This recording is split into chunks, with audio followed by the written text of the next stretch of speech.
Everyone in Harrow's head remembers the lantern, but nobody remembers who it belonged to. My name is Evelyn. I came to this town as a documentary filmmaker, searching for a quiet story about a derelict lighthouse. No one warned me that the light here doesn't just guide ships, it keeps people. The town was smaller than it looked in photographs. The houses leaned toward the sea, as if listening for something they didn't want to hear. The lighthouse itself was polite ruin, its windows taped, its paint peeling slowly. They told me there was a hatch beneath the lantern room. They call it the trapdoor. Grandmothers mention it, then fall silent. Jack, the harbor master, said it plainly. The lantern keeps things, and sometimes it gives. It depends on your patience. I filmed the town's faces. Fishermen who spoke to the tide like an old friend. A woman selling tea, keeping a photograph of a son whose features had faded. A teenager who swore the lantern hummed to him through the floorboards. On the third night, I found an old ledger in the lantern room. Names, dates, short notes, left in 1929, returned as light in 1974. On the back cover, one sentence. What we keep, we owe. I opened the trapdoor at low tide. Cold air breathed upward, as if the place had been holding its breath.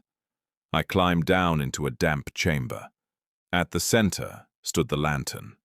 Not glass, not flame, a shallow metal bowl, black as a mirror.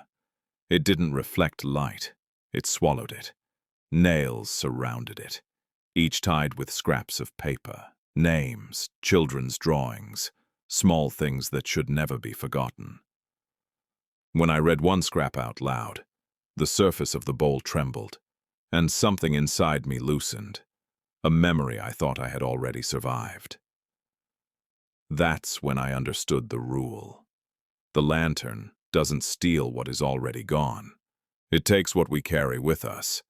Names, small truths, the things we swear we'll never forget. And in return, it gives light. The ledger was a book of receipts, a memory for calm weather, a name for a safe harbor. The light was never free. The more I documented, the more the footage failed. Faces lost detail, seconds disappeared, and my own dreams began to thin. I woke certain I had a younger sister, then realized she had never existed. Jack said it quietly. Sometimes what the lantern keeps grows hungry. I knew publishing this story would turn grief into currency. The light would spread, so would the hunger. On the ledger's final blank page, I wrote a name, not mine, not anyone I knew, an invented name, a working title. I tied the scrap. The bowl took it. The light dimmed for a breath. Then I recorded a single message, over and over. This account is closed. Remember what you have. Take nothing else. I left the town. The film was shown later and people loved it. But some viewers sent strange messages. They said they heard a faint hum. They dreamed of lives that weren't theirs. Somewhere beneath the lighthouse, there is a new nail, a new scrap. The lantern is still, and for a single moment, it reflects one face. Yours.